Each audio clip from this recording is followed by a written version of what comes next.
If you want to know where long-term patients with Guillain-Barré syndrome should be looked after in ICU or at home, stay tuned, I've got news for you. My name is Patrick Hutzel from intensivecareathome.com, and I have another quick tip video for you today. This week I was talking to a very experienced intensive care nurse who is applying for one of the jobs that we have currently going. And by the way, we're currently offering jobs in Sydney, Melbourne, Brisbane, in Albury, Wodonga, in Bendigo, in Victoria, in Geelong in Victoria, as well as in Warragul and Leongatha in Victoria. So I was talking to this very experienced ICU nurse that has an interest in working with us. And he said, I can see the need for your service. I was knowingly still working in ICU. And he said, look, I was looking on and off after a patient in ICU recently that was in ICU for 150 days with Guillain-Barré syndrome. Absolutely no need for a patient with Guillain-Barré syndrome to be in ICU for 150 days. And, you know, he could clearly identify it because even though he hasn't worked in the community just as yet, you know, and I have looked after many patients in ICU with Guillain-Barré syndrome when I still worked in ICU. And by the way, I've worked in ICU and critical care, including intensive care at home, for 25 years. And, you know, I've seen a large facet of ICU patients in ICU as well as in the community. I think overall I've looked after thousands of critically ill patients and their families, including in the community. So I have a really good spectrum of what's possible in an ICU and also have a really good understanding of what's possible in home with intensive care at home. And there's absolutely no need for a patient with Guillain-Barré syndrome to take up ICU resources for 150 plus days. And by the way, long-term patients with Guillain-Barré syndrome in ICU, they are ventilated and they have a tracheostomy most of the time. Otherwise, they are usually hemodynamically stable, i.e. they're not on inotropes, they're not on vasopressors, they're not on antihypertensives. You know, they might need some IV immunoglobulin infusions here and there, but, you know, that can be done at home or could be done as an outpatient even, you know. So there's absolutely no need to keep a patient in ICU for 150 days. Now,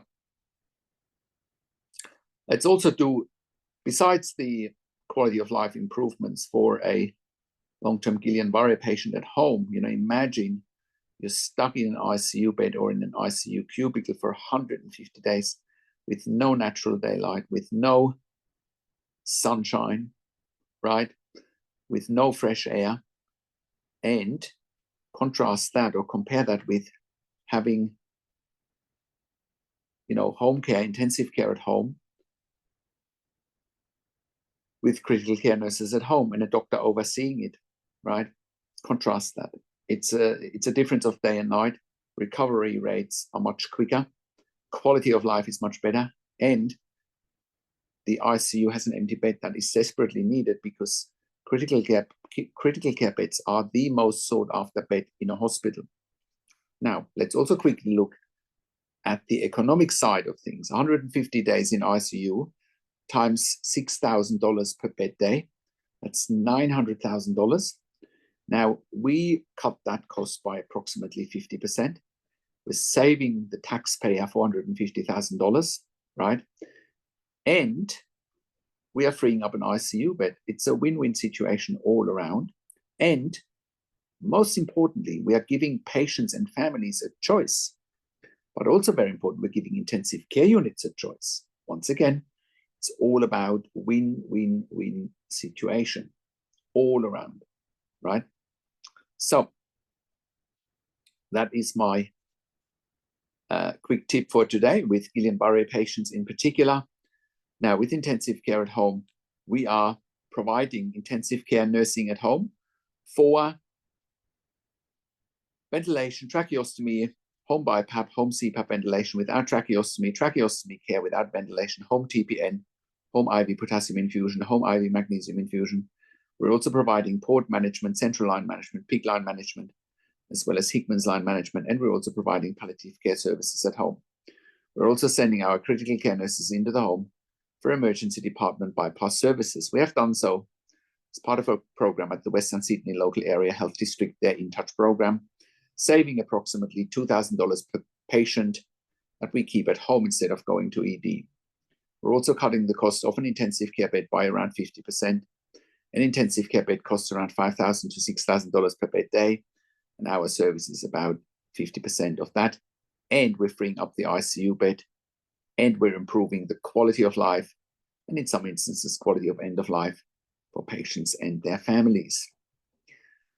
Now, with intensive care at home, we're currently operating all around Australia, in all major capital cities, as well as in all regional and rural areas. We're an NDIS approved service provider all around the country. TAC in Victoria, WorkSafe in Victoria, iCare in New South Wales, NIISQ in Queensland, DVA all around the country. Our clients and we as a provider have also received funding through public hospitals, private health funds, as well as departments of health. We are the only service provider in Australia that has achieved third-party accreditation for intensive care home nursing in 2024. We've been having this level of accreditation since 2012. No other provider has achieved this high level of accreditation and has created as much intellectual property for intensive care at home nursing than we have. We are therefore in a position to employ hundreds of years of critical care and intensive care nursing experience in the community combined. No other provider in the community brings this much expertise into the community than we do.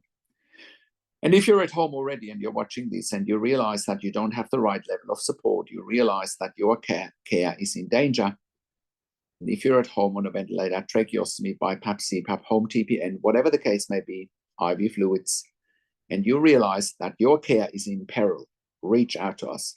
We can help you increase the funding, otherwise we would not be in business. Think about that.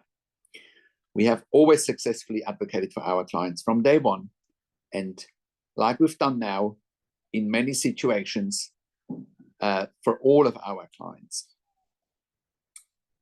Now, that's also why we are providing level 2 and level 3 NDI support coordination. We have a team of NDI support coordinators, and they have a wealth of knowledge. I'll put a link in the written version of this blog where I have done an interview with Amanda Riches, one of our NDI support coordinators. We're also providing TAC case management in Victoria and WorkSafe case management. And if you're an NDI support coordinator or a case manager from another organization watching this, and you're looking for nursing care for your participants, please reach out to us as well. If you're looking for funding for more nursing care for your participants and you don't know how to go about it and what evidence to provide, I also encourage you to reach out to us. We can help you with the right level of advocacy. We also provide NDI specialist nursing assessments done by critical care nurses with a legal nurse consulting background. And if you are a critical care nurse and you're looking for a career change, we're currently hiring for jobs for critical care nurses in the home in Melbourne, Sydney, Brisbane, in Albury, Wodonga, in Bendigo, Victoria, in Geelong in Victoria, and in Warragul in Victoria. If you have worked in critical care for a minimum of 2 years, pediatric ICU, ED, and you have already completed a postgraduate critical care nursing qualification, we will be delighted to hearing from you.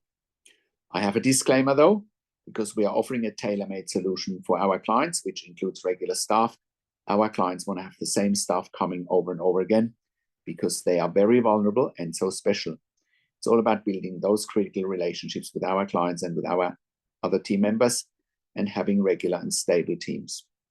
That means if you're looking for agency work where you can come and go, this is probably not the right fit for you because we want regular staff and our clients want regular staff. Everything we do is driven by our clients. And if you're an intensive care specialist or an ED specialist, we also want to hear from you. We are currently expanding our medical team as well. We can also help you eliminate your bed blocks in ICU and ED for your long-term patients or for your regular readmitting patients with our critical care nursing team at home. We are here to help you take the pressure off your ICU and ED beds. And in most cases, you won't even pay for it. But even if you do pay for it, it's much more cost effective than what you're paying in ED or in ICU for. And if you're a hospital executive watching this and you have bed blocks in your ICU, ED, respiratory wards, please reach out to us as well. We can help you fast. And if you're in the US or in the UK and you're watching this and you need help, we want to hear from you as well. We can help you there privately. Once again, our website is intensivecareathome.com. Call us on one of the numbers on the top of our website or send us an email to info@intensivecareathome.com. And if you like my videos, subscribe to my YouTube channel for regular updates for families with intensive care at home and intensive care. Click the like button, click the notification bell, share this video with your friends and families, and leave your comments below what you want to see next, and what you think about today's topic, and what insights you have from this video. Thank you so much for watching. This is Patrick Hutzel from intensivecareathome.com, and I will talk to you in a few days. Take care for now.